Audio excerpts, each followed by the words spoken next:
The 13th century is known as the Golden Age of Catholicism. This century saw great theologians, such as St. Albert the Great, St. Thomas Aquinas, and St. Bonaventure. It also saw great kings and queens, such as St. Elizabeth of Hungary and King Louis IX, King of France. Among them stands a man who finally unified Castilla and Leon and accomplished the biggest expansion of his kingdom into Muslim territory. This man was King Fernando III, also known as Fernando the Saint. Fernando was crowned King of Castilla in the year 1217 at 16 years old. Later, he was also proclaimed King of Leon in the year 1230 with the Treaty of Benavente, which he negotiated with Teresa of Portugal. This treaty, in 1230, permanently unified the crowns of Castilla and Leon under one king. King Fernando reaped the rewards of the great victory of Las Navas de Tolosa. The 20 years from 1228 to 1248 saw the most massive advance in the Reconquista yet. Most of the great old citadels of Al-Andalus fell one by one. One of the greatest conquests came in 1236, when he conquered Córdoba, the ancient capital of the Muslim Caliphate in Spain. As soon as he entered the city in triumph, he made for the ancient Visigothic cathedral, which had been a mosque for over 400 years, and consecrated the altar to the Virgin Mary. He then sat on the throne of the emirs and caliphs, the throne of Abd al-Rahman, which Pelayo and El Cid could only dream of. He also sent back to the shrine of Santiago de Compostela the bells Al-Mansur the Victorious had taken nearly 250 years before. Not content, even with this tremendous victory, Fernando took Huelva in 1238, Murcia in 1243, Cartagena in 1245, Jaén in 1246, and Alicante in 1248. In 1247, Fernando formed a navy blockade to blockade Sevilla from the Guadalquivir River and besieged the city. This was the largest military operation undertaken by Fernando III, and the siege lasted almost 2 years. Due to famine, Sevilla capitulated, and Fernando made a triumphant entry. With him, he carried an image of the Blessed Virgin Mary, which he kept during all his campaigns, and left it at the Cathedral of Sevilla. Those who knew Fernando said that he did not lack any virtue. He was honest, loyal, just, perseverant, courageous, and intelligent. However, those who write about him always noticed one virtue that stood among the others: humility. Domestically, Fernando built the current Cathedral of Burgos. Fernando's body, under the constant strain of battles and dedication to his kingdom, was weak, and he fell gravely ill. He was in bed for many days, but witnesses say that when a priest came to give him communion, he would make the effort to get on his knees. He was 53 years old when he died in 1252.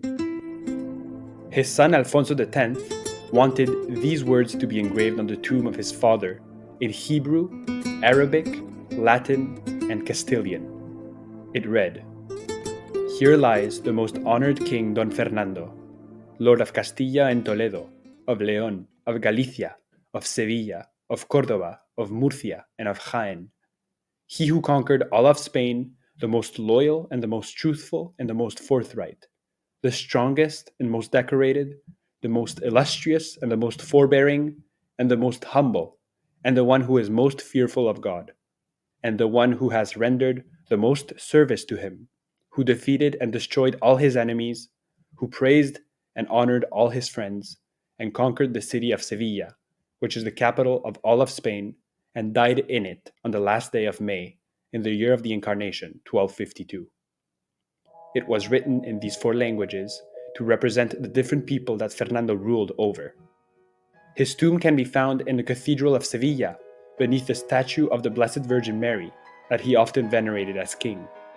To this day, his body remains incorrupt, and every year, the casket is venerated by the faithful of Sevilla. He is the patron saint of Sevilla, and even the soccer team of the city commemorates him in their crest. Medieval reports say that many sick people would kiss the sword of Fernando and would be healed. Pope Gregory IX, speaking of Saint Fernando, declared him athlete of Christ. Fernando would be succeeded by his son Alfonso X, also known as Alfonso the Wise. Alfonso was an intellectual, and under his reign, Spanish culture, science, and law flourished. He is also the first king to write and publish extensively in the Spanish language, known as Castellano. His reign saw the translation of many works from Hebrew, Latin, and Arabic to Spanish. Under his reign, Jews and Muslims were encouraged to have prominent roles in court. He commissioned the Cantigas de Santa Maria, a collection of poems that were dedicated to the Virgin Mary.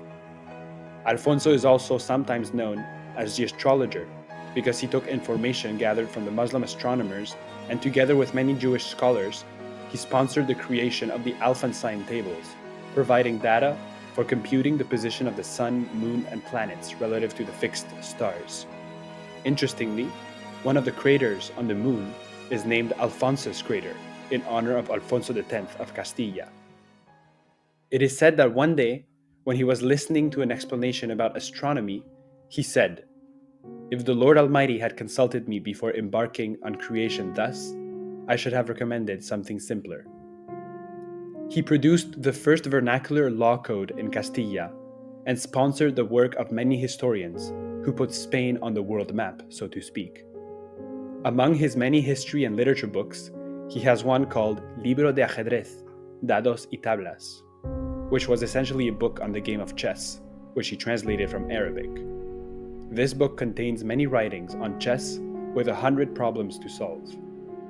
Although the Moors were left very weak after the reign of his father, Fernando the Saint, Alfonso made little progress in the Reconquista.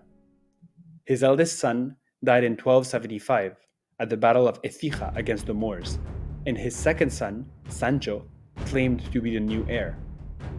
Alfonso preferred to give his throne to his grandsons.